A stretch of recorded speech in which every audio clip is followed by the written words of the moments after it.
Se você não gosta de vídeos um pouco mais sérios, não assista.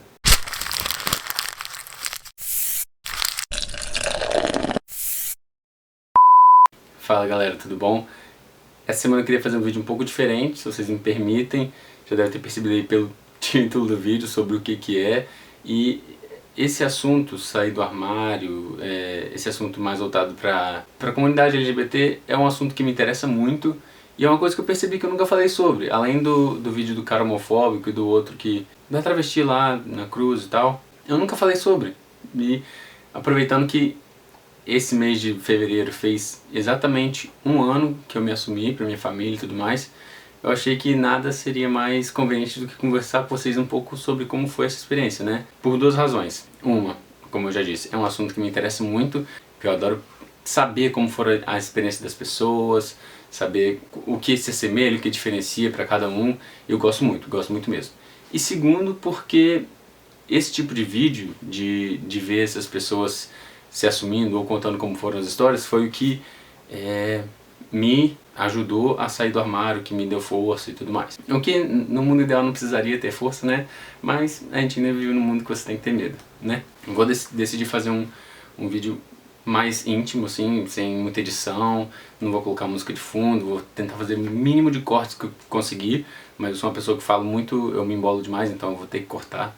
E é isso, vamos tentar dividir como que eu era antes, não que eu tenha mudado, mas como que minha vida era vivida antes, como que foi minha experiência e como que eu me vejo e eu vejo essa experiência depois. Bom, eu sempre fui, eu diria que uma criança meio introvertida, apesar de parecer ser brincalhão e tudo mais. Quando eu tô numa roda de amigos, eu nunca sou aquela pessoa que fica contando as minhas histórias e tudo mais. Eu sempre gosto de ouvir a história dos outros, eu sempre acabo ficando mais acanhado, as pessoas às vezes até acabam sabendo um pouco de mim, eu fico sabendo mais das pessoas porque eu não sou o tipo de pessoa que eu falo de mim muito. Foi até isso.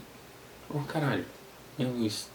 Então foi até por essa razão que eu comecei o canal, porque eu tava numa fase da minha vida que eu tava precisando muito falar as coisas e colocar coisas pra fora de mim, e eu nunca fui muito até com os amigos, meus melhores amigos, eu não falo muito das minhas coisas. Hoje em dia que eu tô começando a aprender a me expressar melhor. Então, e enquanto eu fui ficando um pouco mais velho, eu comecei minha vida gay quando comecei a vida gay que eu digo assim, começar a querer conhecer meninos e sair. A primeira vez que eu fiquei com um menino foi quando eu tinha 16 anos, e foi quando eu comecei realmente a falar, carai, agora pra valer. Foi com 16 anos, a primeira vez que eu fui numa boate gay ou algum ambiente gay foi com 17 anos.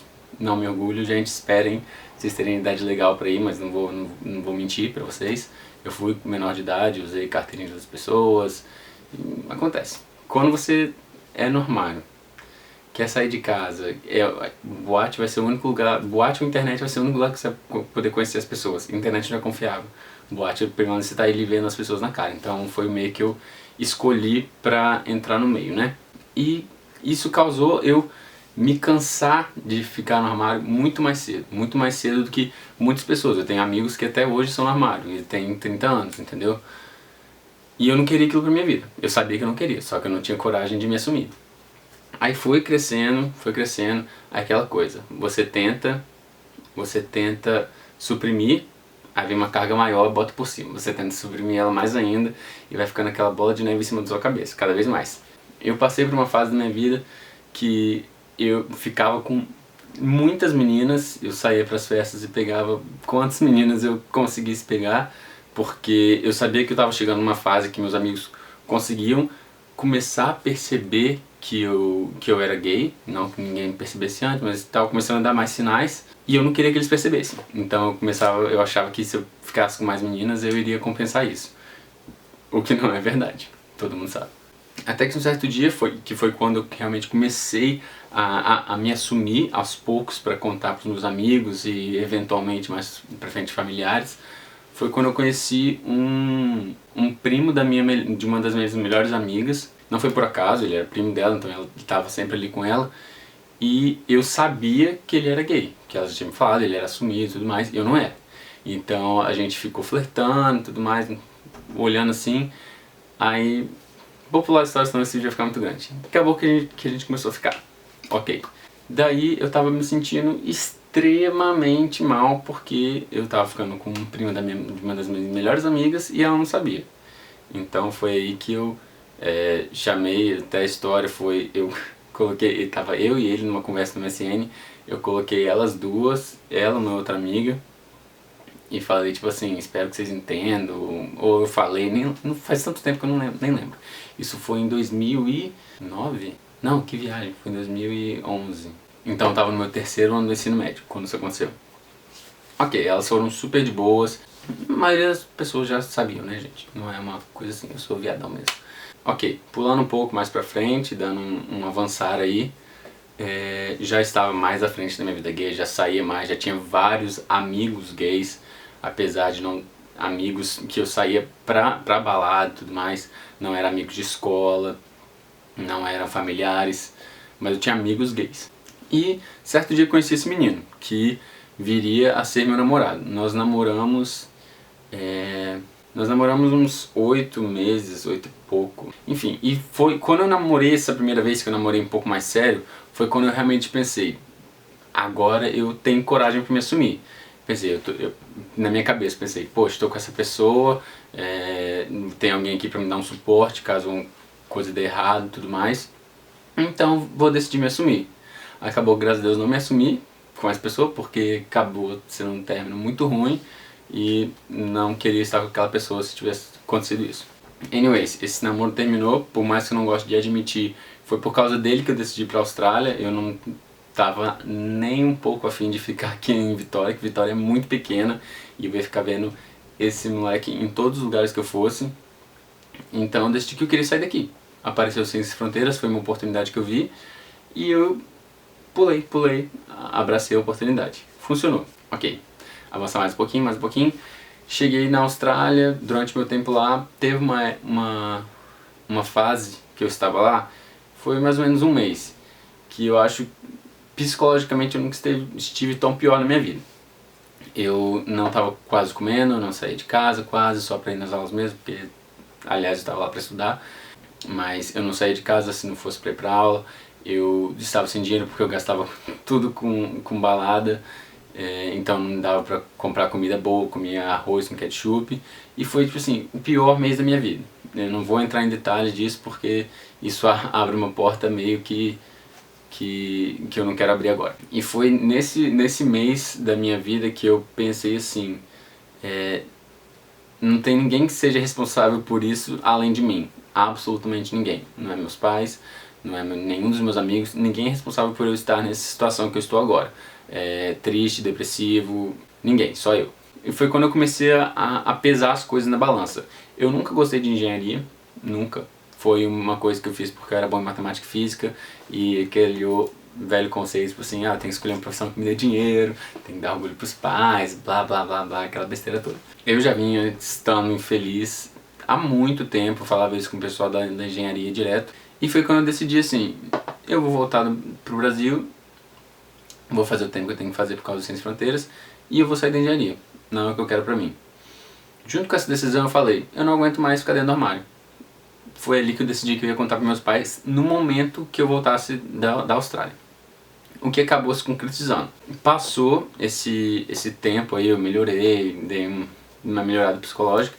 Conheci um outro moleque, o que veio a ser meu namorado lá na Austrália. E conversando com ele foi quando assim que eu realmente descobri como que eu ia sair do armário e tal, porque ele estava me contando que o jeito que ele saiu do armário foi deixando uma carta pros pais dele. E eu sempre pensei nisso, tipo assim, caraca, eu não tenho forças pra contar pessoalmente, porque eu sou o tipo de pessoa que eu fico muito nervoso se eu tô numa discussão, alguma coisa, e eu acabo esquecendo tudo que eu quero falar.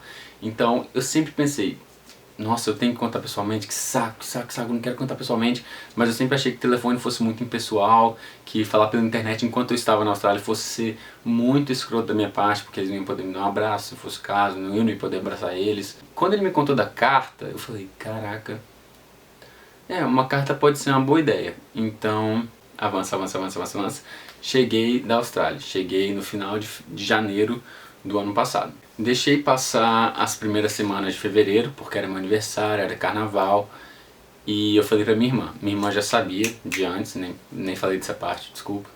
Minha irmã ela, quando eu tava namorando aquele moleque aqui no Brasil, ela perguntou, você tá namorando? Aí eu falei, se você não soubesse, eu não estaria perguntando. Aí ela foi super de boa, ela falou, se precisar de alguma ajuda me fala e tudo mais. E quando eu cheguei eu falei isso pra ela, falei, Ana, tô querendo contar pro papai e pra mamãe, simplesmente quero contar, tomei a decisão. E o jeito que eu vou fazer é isso, e vai acontecer. Se você quiser estar em casa preparado para dar suporte pra eles, ok. Ia ter uma festa aqui na cidade, um bloquinho, no final de semana depois do carnaval, e eu ia pra casa da minha amiga passar lá. Então eu escrevi uma carta, deixei a carta preparada por umas 2 semanas, e nessa carta eu falei muita coisa. Eu falei coisas boas, falei coisas ruins, fui bem grosso em algumas partes, falei que partes de eu ter sido infeliz foi por causa deles não me darem abertura pra sair do armário, e várias coisas que eu precisava realmente tirar do meu peito pra poder seguir em frente. Deixei a carta em cima dessa mesinha aqui e fui pra casa da minha amiga. Meus dois pais, meu pai e minha mãe estavam em casa. Saindo de casa, eu mandei uma mensagem pro meu irmão, porque ele não sabia, bom, sabia, mas nunca tinha falado. E falei, João, isso tá acontecendo, isso.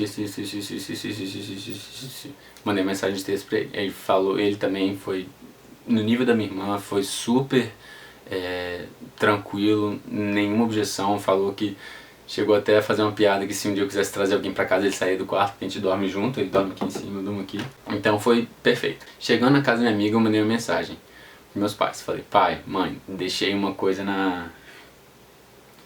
deixei uma carta pra vocês em cima da minha mesinha.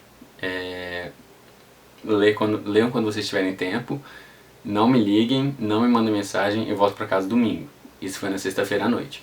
Essa foi a minha mensagem. E passou muito tempo, minha mãe ela é péssima com o celular, então ela não viu por algumas horas.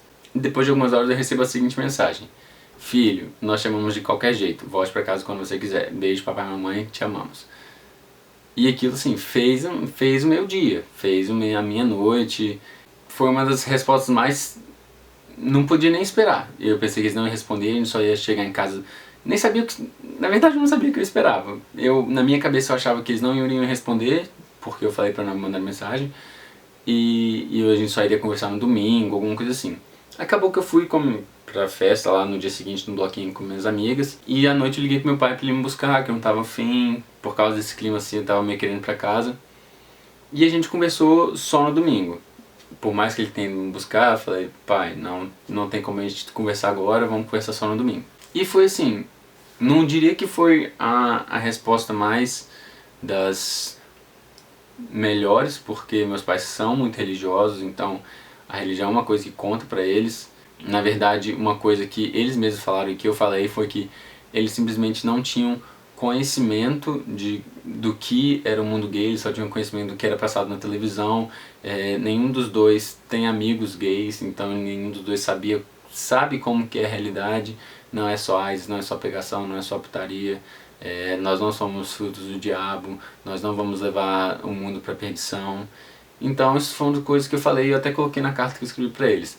Eu não vou desistir enquanto conseguir ensinar alguma coisa para vocês, porque vocês não sabem de nada. E foi essa nossa conversa, houve bastante choro, houve bastante bate-boca. Não bate-boca no modo agressivo, bate-boca de tipo assim, não tem o que se fazer, eu vou tentar te fazer aceitar, porque é uma coisa que não... tudo é questão de hábito, então você tem que aprender para depois se acostumar. Agora avançando, hoje eu sou uma pessoa completamente aberta, eu não tenho problema em beijar meu namorado em público, eu não tenho problema em dar a mão pro meu namorado em público, em abraçar meu namorado em público, eu não tenho problema em falar que eu sou gay em público pra ninguém. E eu posso dizer que esse ano que passou foi o que eu mais me senti de todos os meus 22 anos de vida. Óbvio que não é muito, mas eu nunca me senti tão livre e tão capaz igual eu me sinto hoje. É como se você tivesse uma mochila, digamos. Eu já até usei essa analogia um dia explicando para um amigo meu. Toda vez que você vai mentindo, falando que você vai sair de casa eu vou lá pra noite sertaneja da tal balada, e você vai pra boate gay, é como se você colocasse uma pedra ali na sua mochila, nas suas costas. Cada mentira que você vai falando é uma pedra que você vai colocando. Chega 5 anos depois, bicho, aquela mochila, ela tá num peso tão insuportável e parece que você não consegue tirar, sabe? Quando você finalmente consegue a coragem de jogar aquela mochila pro lado, você quase voa. Então essa foi a sensação que eu tive nesse último ano. Foi que eu finalmente consegui respirar, depois de 5 anos mentindo basicamente todo dia da minha vida. E isso não é legal, não é legal. Você mentir não é legal. Não vale a pena. Não vale a pena você achar que outras pessoas vão ficar felizes por você se esconder, sendo que você está infeliz. Entendeu? Bom, é a minha visão pelo menos. E desculpa, esse vídeo foi completamente longo e para algumas pessoas desnecessário, mas eu acho importante a gente colocar esse tipo de... compartilhar esse tipo de coisa, porque tem muita gente lá fora que sofre por causa disso e está procurando alternativas. Então, ou simplesmente saber como for um feedback. Então eu aqui me disponho a responder qualquer pergunta que vocês tiverem sobre esse assunto. Eu tenho um e-mail do canal aqui, para quem não sabe, é contatodecasa@gmail.com, acho que é isso. Vou colocar aqui, por favor. Aproveitando que você está aqui, não esquece de se inscrever no canal, tá? Eu tento postar toda semana, não consigo, vou ser bem sincero pra vocês. Dá um like nesse vídeo aí pra gente compartilhar essa mensagem. E é isso aí. Sejam felizes do jeito que vocês são, tá, gente? Não importa sua cor, seu sexo, sua sexualidade, seu tamanho, sua porcentagem de gordura. Não importa. Não importa. Tá bom? Tem certas coisas que estão no nosso controle, tem certas coisas que não estão. As que não estão, você tem que saber se aceitar e amar. Tá bom?